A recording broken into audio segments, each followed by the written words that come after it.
active surveillance in this country is just, go home and check with us every 6 months and we'll re-biopsy in a year and check PSAs. So what I have always said, and this dates back 10 years, why don't we do active surveillance and really intervene with some lifestyle changes? Let's ditch the quick fix and dive into today's conversation. Welcome, everybody. My guest today is Dr. Charles Meakin. Dr. Meakin is the Chief Medical Officer of Care Oncology, a dynamic company that is helping shape the fourth field of cancer care of metabolic oncology. Dr. Meakin started the practice of oncology in 1989, and the 33 years since have flown by quickly.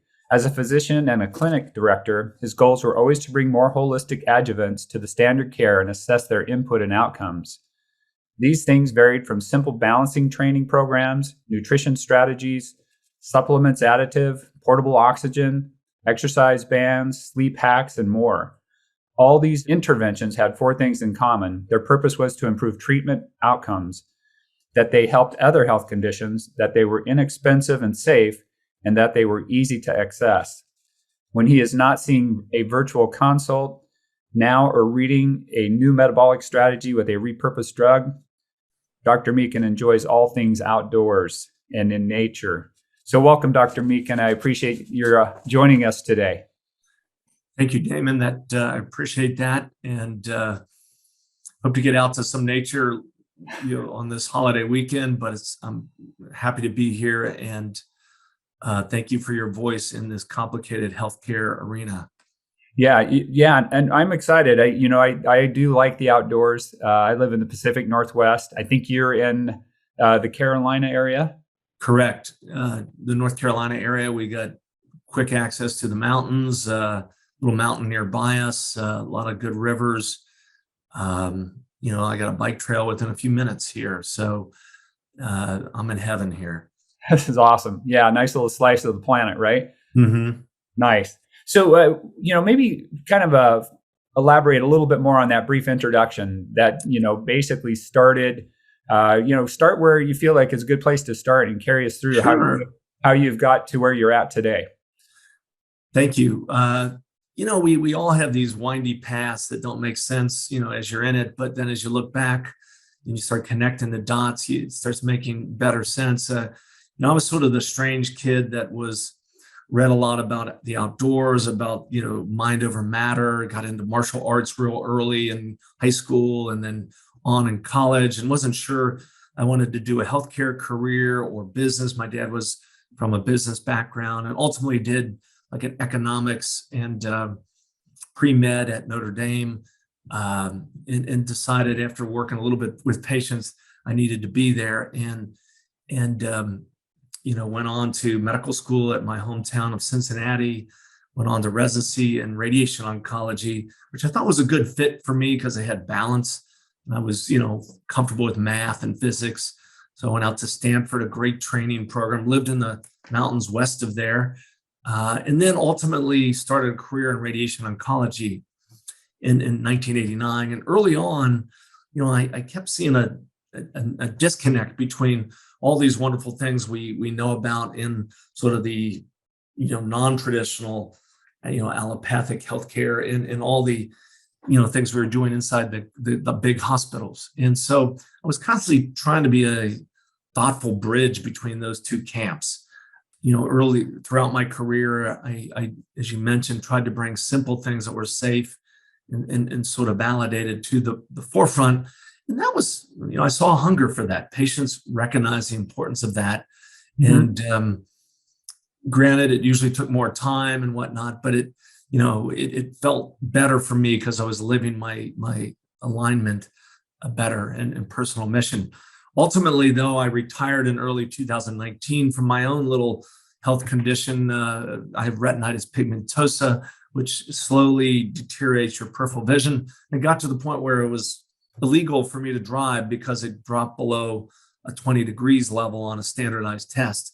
And like many things in life, sometimes the pitfalls end up being an opportunity. Right. It gave me a chance to kind of branch out and kind of do more committed in my, my approach to bring sort of these tools to the cancer population and beyond.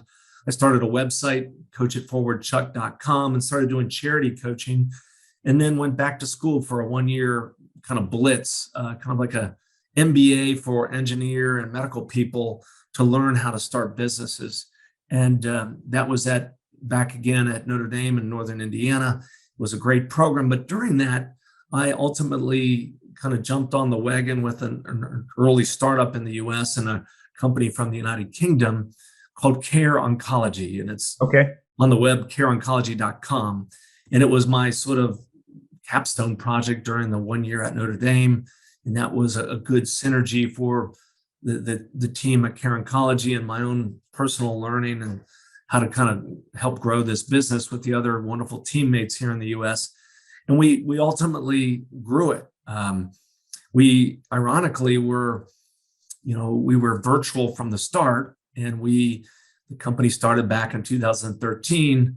And as most things, it started because of a challenging individual problem.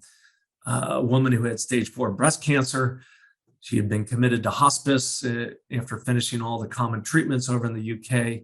Her husband was a wonderful pharmaceutical scientist, understood the emerging awareness of repurposing of drugs for cancer and the metabolic impacts, put that to use by really studying it and putting together a 4-drug protocol.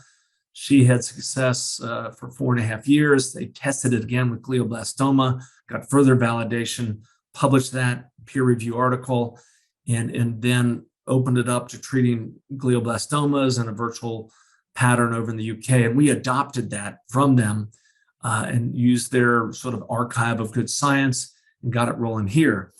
Once we really got it rolling, during the pandemic, people were more comfortable with the virtual visits. Yeah, we've always been virtual. We now have 6 oncologists, all board certified, work primarily in our metabolic protocol. 5 or 6 wonderful oncology nurses and a whole team of managers. We've treated, I believe, over 5,000 to 6,000 here in the US, more than that in the UK. We cover also part of Canada. And then in the end of last year, in September, we merged with Stage Zero Life Sciences, another company that is organizing to sort of change the paradigm of cancer care. They are a company that's been working for 20 years on the concept of liquid or blood biopsies, looking at real early molecular signals to predict for chronic disease and cancer. And now Care Oncology is sort of a subset of Stage Zero Life Sciences. So I've said a lot there, but Care Oncology, in brief, uses 4 metabolically acting drugs that have been tested out in standard of care for non-cancer problems, but have just recurring mounting evidence that they have favorable impacts on cancer. And Robin Bannister, one of our founders, chose the 4 drugs that had the most, the greatest safety profile, drugs that had multiple non-overlapping mechanisms of action. Thirdly, drugs that had also benefits to other chronic conditions, as well as drugs that, were easy to take and, could layer on with standard of care treatments like radiation, chemotherapy, targeted therapy, surgery. So that's sort of the program we have. We know these drugs are pretty well tolerated, but we carefully monitor them and sort of tailor them to the patient's needs. We ask the patient to get just a simple, CMP, complete metabolic panel, and CBC to sort of verify the safety of the drugs about every 3 months during the protocol. And I have patients like today. I'm seeing a handful of new patients, and they're not just glioblastoma patients. It's anything and everything. The common cancers: breast, prostate, colorectal, lung, and then everything else. Everything else, yeah. Boy, there's a lot there, and I'll jump in real quick so I don't get lost. There's about 14 follow-up questions. I'm going to ask a couple. Now, it's my understanding that you started the first Care Oncology in the United States, correct? Is that correct? Yeah, so it was an early prototype. Okay. Travis Christofferson, if that rings a bell. Travis is a science writer. I studied, I believe he studied cell biology in college. And he wrote the book, one of his books, on Tripping Over the Truth, which Okay. in an early way identified some of the concerns that, years ago we had sort of uncovered, that cancer cells have a unique metabolism, that they principally burn glucose in the presence of oxygen. We call that aerobic glycolysis, Okay. to make energy. And as those who've studied metabolic, principles know that that's a pretty sloppy way to make energy. And in fact, if you use fat or more, the breakdown of fat, ketones to make energy, it's much more efficient. And you do that with the use of oxygen.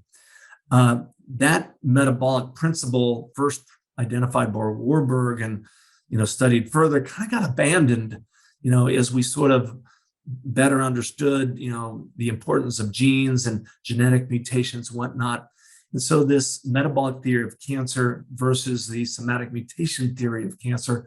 Okay. Metabolic theory was sort of abandoned, with focus mainly on trying to target genetic mutations and fix them as a way to, impact and solve cancer problems. The issue there is, most cancers have multiple mutations, and it's hard to figure out what is the key driver mutation, the upstream mutation that is sort of leading to the clonal growth. And so, I think Travis really targeted this concern and has helped bring this reawareness of the metabolic impact to cancer progression and cancer growth, not just to treating cancer, but also preventing cancer. And that's right. And so some of that you're talking about using some repurposed drugs, but also using some natural methods. And we'll kind of table the natural methods for a moment. But basically trying to at least support some of the chemo radiation kind of, or can you use some of these repurposed drugs exclusively in lieu of some of the chemo and radiation? So good question, Damon. We typically try to use it in conjunction and layer it on. Now, that being said, today I've prepped for the day, and I have one patient that is doing active surveillance for his low-level, prostate cancer. Okay. And so active surveillance in this country is just, go home and check with us every 6 months, and we'll re-biopsy in a year and check PSAs. Now they're doing specialized MRIs of the prostate. So what I have always said, and this dates back 10 years, why don't we do active surveillance and really intervene with some lifestyle changes? One of the patients today is doing some of that, but also will do more with our metabolic protocol and the discussion that how this could bring things to further, downregulate proliferation markers and inflammatory markers that can turn this into more of a chronic disease or chronic watch and wait scenario. Gotcha. We also have patients that come to us very late. They've sort of burned all the bridges on standard of care. They may only just get, if it looks like they're safe to take it, the 4 drugs and some lifestyle changes. And then we also have patients that that come to us and they've been doing alternative care. Yesterday, I had a lady I saw 3 months ago. She has metastatic breast cancer. It's a slow growing process. She's hormone positive, HER2 negative. And she's one that, because we're able to have a conversation, because there's trust in our program, and she knows that I've lived in both camps, I've been able to persuade her to reevaluate things and consider getting on an aromatase inhibitor, which is really low-hanging fruit for the treatment of her very sensitive metastatic breast cancer. And so we see wins like that all the time, where we can kind of bring people back to the fold to do, high quality, especially impactful standard of care. And that's what I think we bring to the forefront, a sort of a vetted voice that can look at both arenas and help people make good choices. Yeah, it's just a little bit of a different integrative approach than I'm familiar with, and I've been happy to be in preparation for this interview, kind of learning more, and I have a lot more to learn on this curve for sure. So some of those drugs are, like you use the 4 primary ones. I know I was just seeing a little study that one of the common drugs that's been in the vernacular here the last couple of years is ivermectin. I don't know if that's one that you've looked into, but it has some potential, it sounds like. Sure. There's a wonderful website, and this happened after the development of our company, but it's over in Europe. It's called the redoproject.org, and they, understand this. Repurposed drugs is sort of like finding, a good tool that you can reuse without the expense of going through, the whole the drug development process, and leading to half $1 billion expense, and therefore we have $5,000 to $25,000 a month drugs. So the Redo project looked at 9 validation points, or 9 levels of sort of critiquing of drugs, going all the way from like anecdotal stories to sort of randomized, phase 3 clinical trials. Our 4 drugs all have either 9 out of 9 or 8 out of 9. Ivermectin is on that list. Ivermectin is, used in America for different reasons. We have a drug, mebendazole. It's also an anti-parasite drug, an anti-worming drug. It's some similar mechanisms of action as ivermectin, but we try to stick to these 4 drugs because we feel they impact. We have a wonderful diagram at our website, careoncology.com, about all the different pathways that the 4 drugs synergistically impact. And polypharmacy is a real concern. We have a lot of patients coming to us and they're on, 8 supplements, 4 or 5 repurposed drugs, standard of care, and they're doing a lot of other hermetic type interventions. And I constantly have to remind patients that, to keep some economy of balance, to know that they're, sleeping well, looking forward to their meals, having some energy, having some joy in their life, to know that their body isn't being overwhelmed, because, hermetic impact is, sort of an insult to the body to sort of let us rebound and make us stronger. But if you do too many of those, you can overwhelm the body. And Sure. We see that with our cancer patients. You can drink too much water. Yep. And the purest water. So that makes a lot of sense. You're finding a group of medicines that you feel are very synergistic, seem to have a broad application to what you're seeing with cancer patients. Mm-hmm. It makes a lot of sense to try to just be able to be very specific to each unique patient that walks into your office or virtual visit. So it makes a lot of sense there. And so would it be fair to say the philosophy really is you're working with patients that are kind of in, that whatever stage they're in with cancer, but also trying to blend them into, strengthening their body during treatment and post recovery, we hope. Yes. So, my big statement, once I get to know patients is, hey, you're going to be the strange patient that got this devastating diagnosis. And believe me, we see the list is long. I did all the staging right. I got colorectal cancer at 45. It was metastatic. I'm seeing a gal today, never smoked, metastatic lung cancer. We're seeing an increase in that. But, I said, let's do the best we can with the tools, standard of care, some metabolically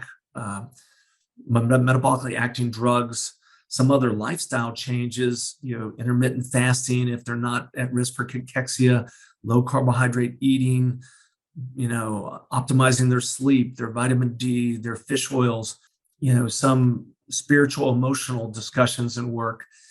And I say, you're going to be the strange patient that is sort of relaxed and kind of helping other patients in the cancer center. And paradoxically, getting stronger, rededicating your time to your personal mission. And at some point, people are going to come up to you and say, what the heck are you doing? And so I see that sort of path fulfilled frequently. Yes, there are people that who try to push all the buttons and, don't always, do well or continue to have progression and whatnot. But after 30 years in the standard of care world, now working sort of in both fields more intently, I'm seeing some remarkable outcomes that is very fulfilling as a physician and as a friend as I become with many of these patients. That's awesome. So it's been kind of exciting to kind of again research what you're doing. Historically, I've always heard patients who are in any care for any reasons, but it includes cancer care, that once they're under treatment, basically the doc says, hey, go ahead and eat anything that you want. Mm-hmm. And these are things that I don't think a lot of professional people understand that impact on the body. Like you said, just throwing good vitamins, if you're throwing too many good vitamins at the body, can be hard on the body. Sure. So, depending on the timing and the particular mix and all of that. But nutrition is such an important thing. So I think, try to transition into, some of the work that you've been doing and trying to help support, the care process by having a good foundational approach to lifestyle and health. And you have this Big Six, program that you coach. And so it'd be good, I think, to touch on that if you'd like to. Sure. Thank you. And I want to credit Miriam Kalamian, who wrote the book Keto for Cancer. She's been sort of a semi-advisor to our company, and she will do consults for mainly our brain patients. She's, sort of been working with nutrition and cancer for years and years and is connected with some of the wonderful, researchers, Dominic D'Agostino, Thomas Segfried, those people. And then more recent on the scene, Martha Tettelhorn, who wrote the book, How to Hack Your Chemotherapy, and some of what I call metabolic priming to do before you get your chemotherapy or whatnot. So, maybe 10 years ago, I tried to, simplify some of the discussions in the cancer clinic. And I started talking about the Big Six. And these were, back, when I'm seeing people standard of care. And I was sort of unusual in a giant group in the Charlotte area that this was also a big focus of mine, in addition to doing standard of care. And the Big Six is just a real simple way to kind of start the discussion. Yep. Of course, you always meet people where you are. And B is for breath. And I would, remind people how to breathe. And that would be, through nostril breathing to, gently fill up your lungs and trigger more of a parasympathetic balance. Right. Because if you want to see somebody go downhill quickly in a disease state, you put them in a state of white knuckling it, in sort of adrenaline overload, and all the things we're trying to do don't work. And unfortunately, and for no individual fault, but our healthcare system tends to do that. The white coats, I got one on, but the bright lights, the disclaimers on how this can kill you no matter what, at every step. Yes. And sort of all the bad things that can happen to you. So breath, I tell people, go back to your nose, stay in your nose, use that as your sort of dial to kind of stay in that parasympathetic state where your long-acting immune function is maximum. Plus, we tend to overbreathe. And, so when you overbreathe, you blow off your CO2, you don't got good blood flow to your periphery. Blood flow is everything. So if I could just jump in there a little bit too, the hard part about that kind of a diagnosis, it's not like you've cut your hand, it's going to heal up.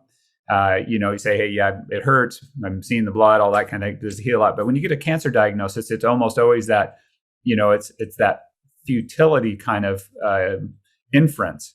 Mm-hmm. So you have a hard time switching from the sympathetic reaction to that and keying into the parasympathetic.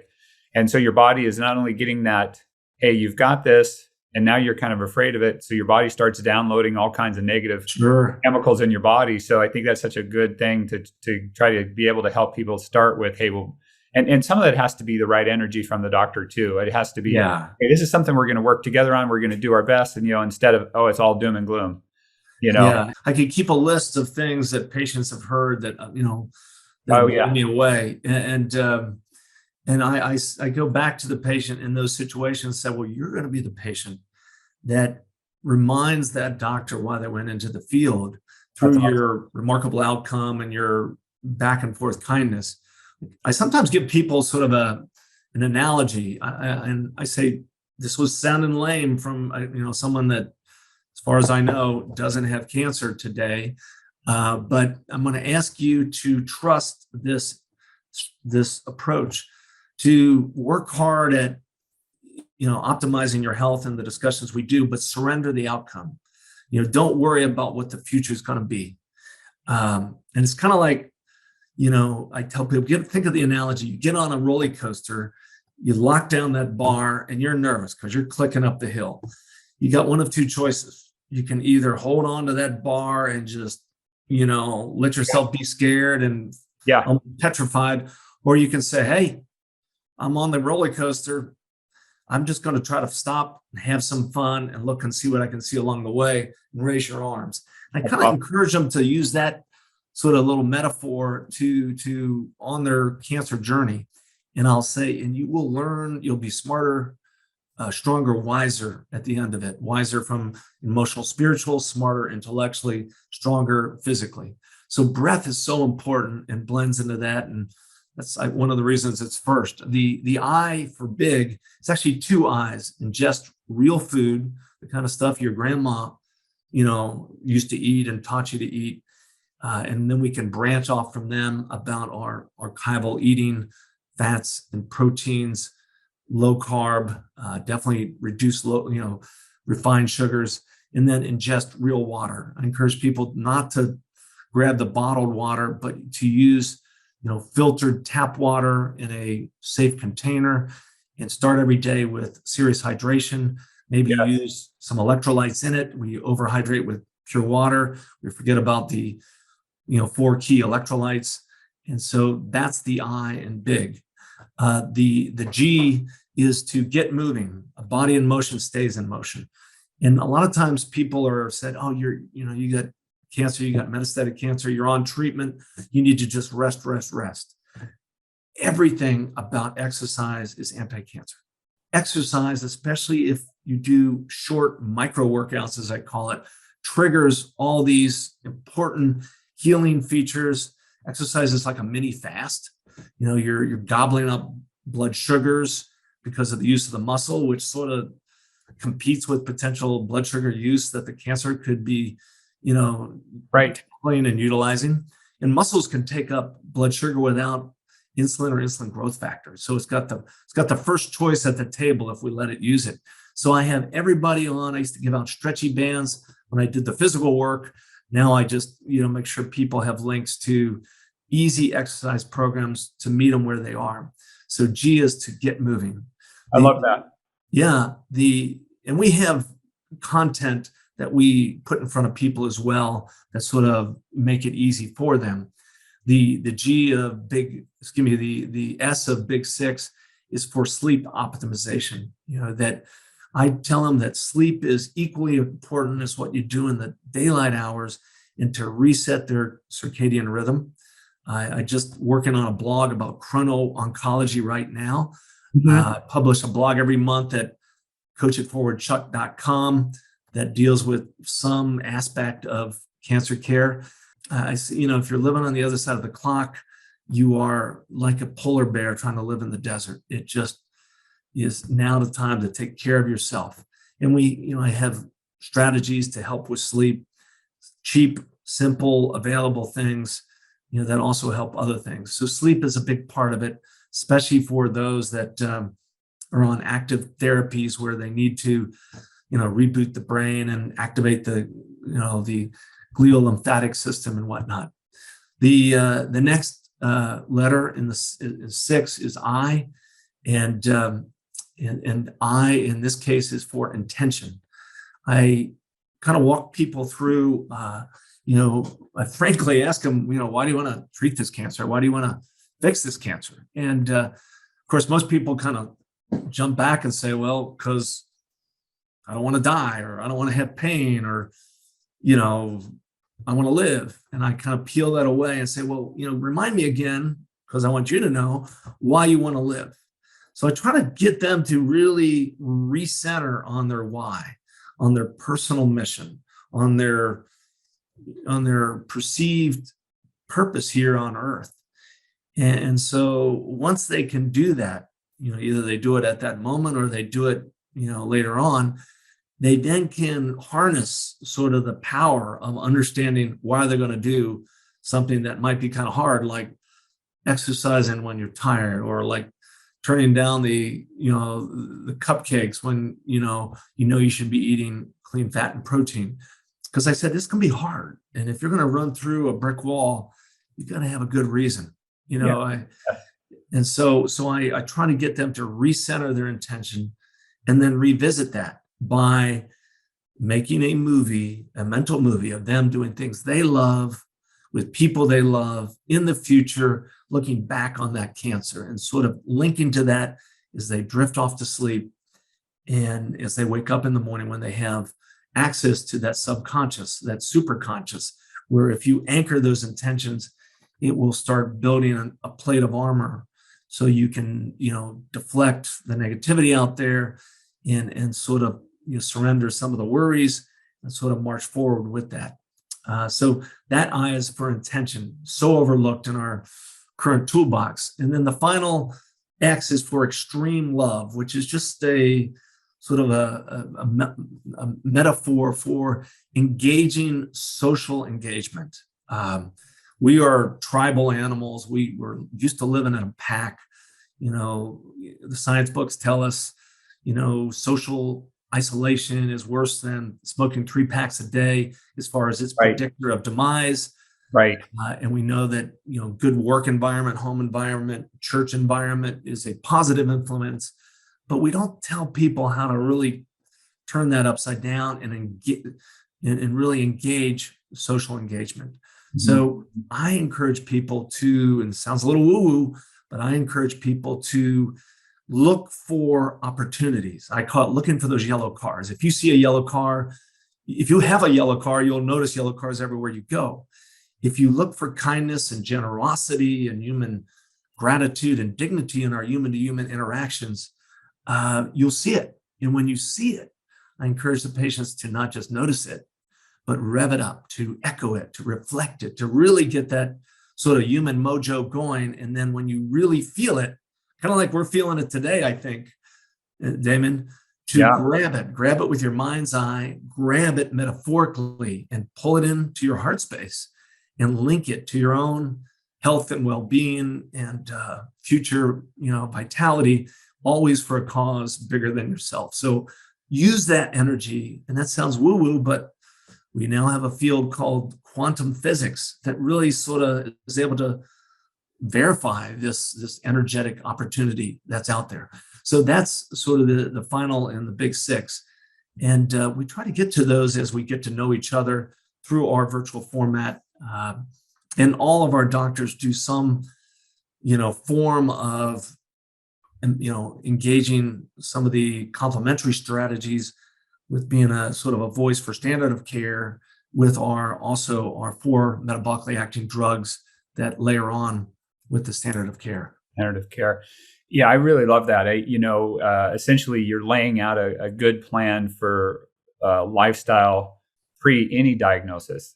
Mm-hmm.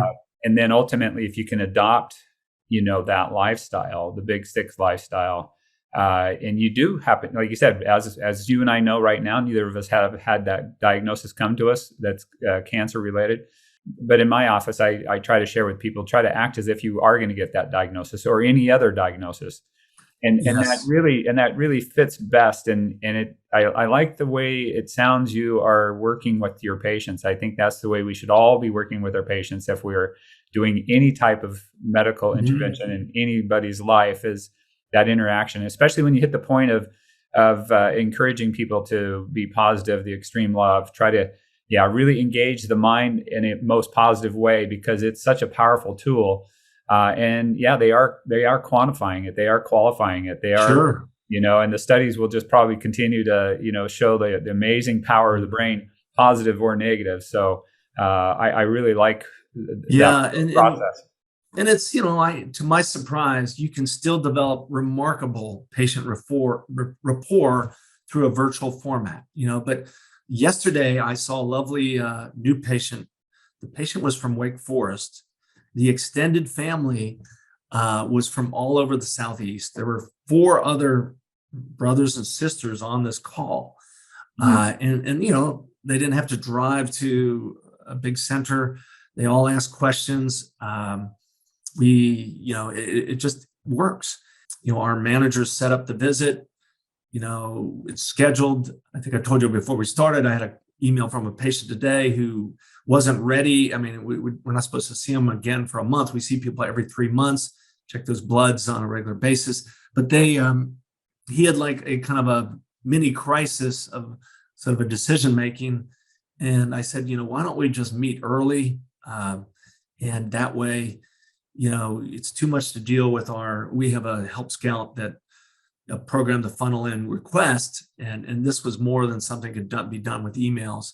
It'd be a long download. So we have a lot of flexibility. But you said something there a minute ago that made me want to talk about sort of the next phase of Care Oncology. I was just going to ask that maybe that'd be a good thing to go to, the vision of Care Oncology. Yeah. So even before the merger with Stage Zero Life Sciences, we knew we needed to get in front of this. We see the crisis. Cancer is starting to nudge cardiac disease as the most common cause of death in America. When I was at Stanford, there were diseases I never saw, cancer diagnoses I never saw in people of a younger age. Now I'm seeing it every day. We've rolled out a program called AVERT. And AVERT is sort of an acronym. It's AVRT. Now.com is sort of the link to find it. But AVERT is sort of a amalgamation of prevent or divert. And so what we're doing is, doing an intake with our manager where they, do a download and see if they're a candidate. You can't have like a recently diagnosis of cancer. That would go to the Care Oncology side. Once the download is done, they fill out a survey that is easy to follow, that goes right into our database. And then they go off to Quest Labs and they get a battery of blood tests. And these are not specialized blood biopsy type tests that we have at Stage Zero, the liquid biopsies. These are standard blood tests, but they're used in a different way. They're using algorithms, some that have been fully vetted for prediction of chronic disease, or inflammatory markers. And we put it into our own algorithm, and it crunches it and pushes out a prediction for metabolic disease, inflammatory disease, and cancer. And then they come back and meet with one of our 6 doctors, oncologists. For now, it's just our oncologists who are metabolically sort of primed and up to date. And they have a 30-minute visit to discuss what we're seeing. And we have people that, are in their 40s, they think they're doing pretty well. And they come in and they got a homo IR that is very high, CRP that is very high. They have other markers that trigger concerns. And so we use primarily lifestyle modifications, vetted supplement modifications, and if need be, our pharmaceutical metabolically active medications to put them on. And then they go back, implement it in their life, have a few check-ins with our team every month. And then, initially on the first visit, always in 30 days, we recheck those labs, look at those pinwheels that we call them that are color-coded with red is not so good, amber is sort of concerns, then green is good. What percentage of those 3 colors are in? Very easy to follow. Meet with the doctor again. And so every 90 days it's just over $300 for this visit that includes the labs and the doctor visit and the database. So we think it's a good value. And we know that these markers corrected will greatly reduce not just cancer, but chronic medical conditions. So we're trying to get in front of this wave of disease using an easy go-to program that people can do from home. We cover all the US, all the provinces, most of the provinces in Canada, except Quebec and a few of the other really small ones. And then also they're doing this in the UK and covering Europe. And that's what we call avrtnow.com. Awesome. Yeah, that's really good. Just trying to get ahead of it, giving yourself a foundation. You don't necessarily use outside. You said you do some therapy bands within the office once, not to go backwards, but to just kind of follow up a little bit here. Mm-hmm. You'll get your patients on some of these active bands and things of that nature. Do you use anything else with the patients, like in office, like oxygen therapy or? Yeah, great question. Great question. And that's why I write this monthly blog to, it sort of explains the science behind certain interventions, the oxidant therapies like hyperbaric oxygen, right, ozone, high dose vitamin C, or other, mistletoe, high dose melatonin. I'm doing one next on low dose naltrexone, and whether that's a tool for cancer.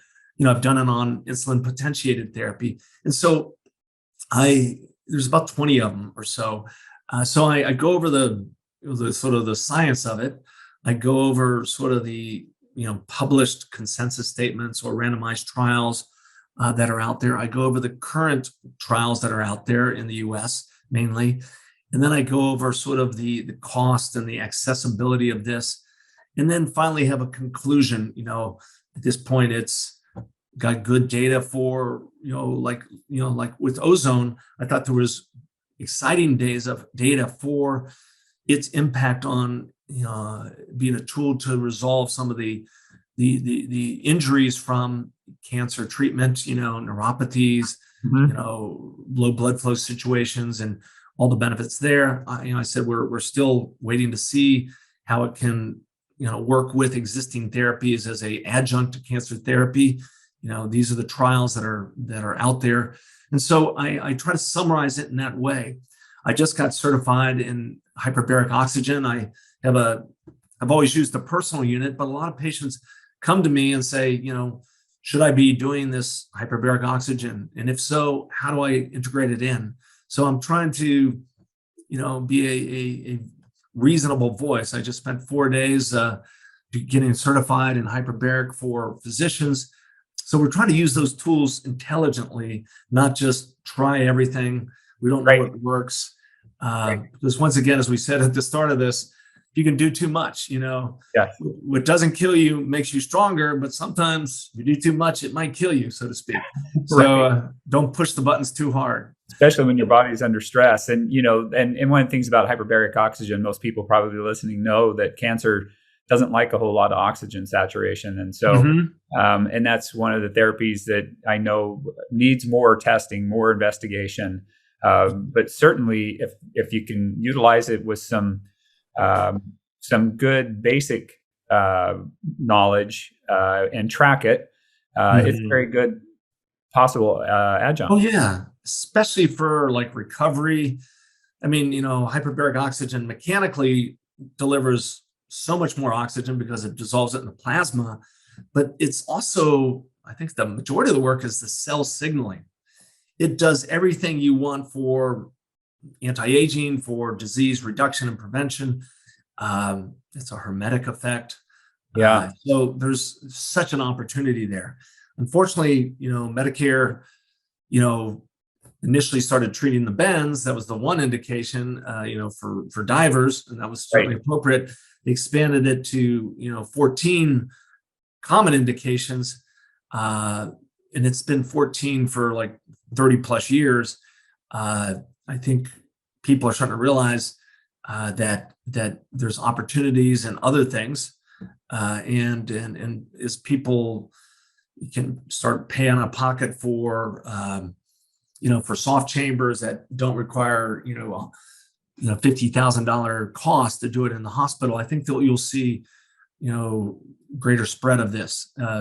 And the beauty of ozone, which I know your company has worked with, ozone is an oxidant therapy, has signaling events, and it's very inexpensive if you do just some of the applications. So there's great opportunities there. Yep. Before we leave, I wanted to mention real briefly the third arm of our company, which is blood biopsies. Stage Zero Okay. Life Sciences is originally from Toronto. I think the original crew was kind of a Harvard MIT group that knew that there's got to be an easier way than looking at disturbances in anatomy to find cancer early. Today our screening algorithms are mainly looking for anatomical changes in the breast or a polyp in the colon. And we know that, colon screening with colonoscopy is pretty good, but, a third of people that are candidates that can, get it without big copays don't show up for colonoscopies. They just don't want to do it. Lung cancer screening, Sure. there's a lot of false positives on the low dose CT scan. So, there's a big movement toward liquid biopsies or blood biopsies. Stage Zero has been working on it for 20 years. Okay. They're unique in that they look at what they call the Sentry method, in that they look at, blood cells go everywhere. About every X seconds, they make a trip around the body. They look at white blood cells and what proteins the white blood cells are making, the mRNA activity. And they've been able to correlate 8 sort of mRNA transcriptome sites or places that are making proteins to correlate with people with known cancers. And so they validated it for, about 50% of the cancers in men and about 60% of the cancers in women. In women, the big ones are, breast, colorectal, ovary, endometrial, cervical, bladder, stomach, liver. And in men, it's prostate and colorectal again, but bladder, which is the fourth most common cancer in men, then stomach, liver as well. They're working on lung and pancreas. Those are the two big ones that aren't validated. But the test Aristotle is this biopsy. Currently, it's available in some key locations because it does require a lot of processing of the blood after it's drawn. Then it goes to the lab in Richmond, Virginia, where they use, most up-to-date, genetic processing and give a report. I saw 3 people with Aristotle test yesterday, and they, get a report. And this test has very high specificity. So it means a true negative is very likely to be a true negative. Typically true. Yeah. So that's a big part of our company, and we're hoping to roll that out and also validate it with some of the remaining cancers. They also have a little more isolated tests. One is called Colon Sentry, which is purely the blood test for colorectal. They have something called prostate PHI, prostate health index. It's a little more specific than the PSA for prostate cancer. And then they have a breast Sentry as well, looking at some vetted markers for breast cancer. And this is stuff that's done in Europe, but not here in the US yet. But the big one is Aristotle, and it's a blood biopsy. Very, very good. Just a ton of information. And we're kind of hitting that kind of start to wrap up here. One of the things I've looked at a lot on breast cancer is thermography and ultrasound has a lot of promise, and it's earlier detection, that type of thing. And if you can do something that's going to detect things earlier, it's less invasive, more truly a true specificity, and sensitivity. Those are awesome developments if we can get them developed further down the road. So could you give us just maybe 2 really summary take homes from what we've talked about today and where people can follow up with you? Sure. Thank you, Damon. When we were pitching this, and I was back at Notre Dame in my program, I had a slide, and one of my wonderful startup colleagues, he's from Ireland, I think, put this together, and he talked about all the cool modern therapies, proton therapy, targeted therapies, CAR T cell therapies that are all big bucks, and Yeah. yes, and that's exciting. And we're going to help a lot of people with that. And we call that the moonshot strategy. Care Oncology and now Stage Zero Life Sciences is what I call the Earth shot. How do we impact everybody around here? Not everybody can today go for those highly expensive, Right. unique therapies. Our, Care Oncology treatments is very reasonably priced. You see, and can layer on with standard of care, has a big impact. Avert, avrtnow.com will be our move to get in front of chronic disease, especially cancer. Very inexpensive, uses vetted, proven algorithms in what we recommend for treatment, as well as what we diagnose. And then finally, our liquid or blood biopsies are changing the paradigm as well, moving in front so we can not, find a cancer that may or may not be metastatic, but at most find a cancer that is early and curable. And in some cases, we'll see finding propensities toward cancer that we can then divert with stuff like Avert. So we're trying to get in front of this in a way, but have an offering for every man. You can find us at every man and woman, man from a sort of a symbolic standpoint. But you can find us at many places: stagezerolifesciences.com, Okay. careoncology.com, avrtnow.com, and all these lead to the others as well. I have a charity website where I post things to help people with wellness and whatnot, and post these, sort of complementary care strategies, and Right. and that's coachitforwardchuck.com. Yeah. Kind of like pay it forward, but coachitforwardchuck.com. Yeah, and I was going to mention that one too, because I think there's some really good information there. I checked that space out myself. So, boy, I love what you're doing. I love the heart behind what you're doing. And it sounds like Care Oncology has a great heart for care of their patients. And so I really thank you for joining us today, Dr. Meakin, and appreciate what you've shared. And I just encourage everyone to follow up and see what's there for their opportunities in health. Thank you, Damon, and I appreciate your company. I've always emailed some of your colleagues, your son-in-law specifically, Mika. He's always been generous with his time and his information, and I consider your team and what you do sort of members of the same tribe or pack or team to kind of help our citizens with good information for healthcare. I appreciate that. That's awesome. All right, everybody, we'll leave it there, and I hope everybody has a blessed day.